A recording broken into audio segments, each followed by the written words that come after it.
Bonjour et bienvenue sur ce tutoriel remboursement des bons de transport ou des ententes préalables. Tout d'abord, pour commencer, votre enfant doit être déclaré sur le 100% de la sécurité sociale. Après avoir effectué votre transport avec votre bon de transport papier ou votre entente préalable, vous pouvez faire une demande de remboursement. Vous pouvez également le faire si votre médecin vous a donné une prescription médicale de transport dématérialisée avec simplement un numéro ou bien imprimé directement de son ordinateur.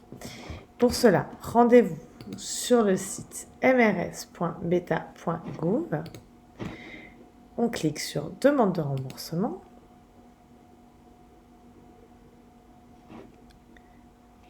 Votre région, alors moi je vais mettre Provence-Alpes-Côte d'Azur. Votre caisse primaire d'assurance maladie. Ensuite, prescription papier ou prescription électronique. Dans le cas de la prescription électronique, vous devrez mettre le numéro de la prescription qui vous a été donnée par votre médecin ou qui est sur son ordonnance. Prescription papier, c'est une feuille qui peut être verte ou qui peut être imprimée également. Il vous suffit de cliquer sur Fichier, de mettre un JPEG. On va mettre... alors moi, je vais mettre n'importe quel JPEG que j'ai sur mon ordinateur. Voilà, choisir. Vous avez la possibilité ensuite d'effacer ou de relire votre JPEG. Le prénom de la personne, on va mettre Jessica. Le nom de famille, on va mettre Léa. Le numéro de sécurité sociale, on va mettre 3 45 67. Voilà, on invente un numéro pour aujourd'hui. La date de naissance, on va mettre 01 09 et on est en 2020. Voilà, l'adresse mail, on va mettre celle de l'association, comme ça vous l'aurez si vous avez envie de m'envoyer un petit mail.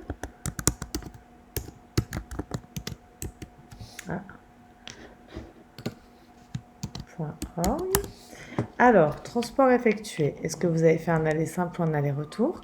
Est-ce que c'est un transport itératif? C'est-à-dire que, par exemple, si vous allez chez le kiné et que c'est 2 transports par semaine, il suffit de rentrer le nombre de transports. Si vous en avez fait 20, par exemple, c'est le moment de l'indiquer.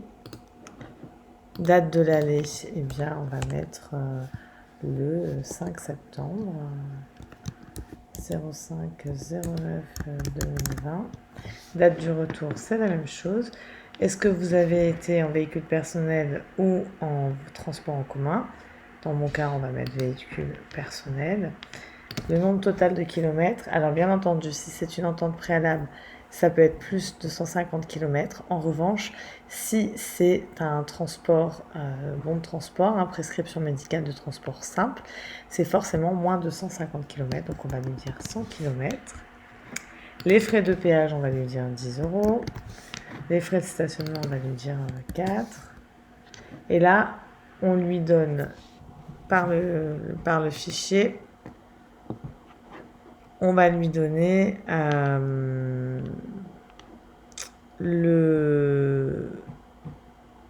on va lui donner directement un JPEG avec notre facture de péage, notre facture de stationnement. Ensuite, vous attestez sur l'honneur et vous validez votre demande. Alors moi, je ne vais pas la valider, évidemment, étant donné que j'ai rentré que des âneries pour vous faire cette vidéo aujourd'hui. Mais en validant votre demande, vous allez recevoir un mail pour vous préciser que vous avez bien envoyé cette demande et vous serez remboursé dans les 7 jours. J'espère que cette vidéo vous a plu. N'hésitez pas à vous abonner à notre chaîne.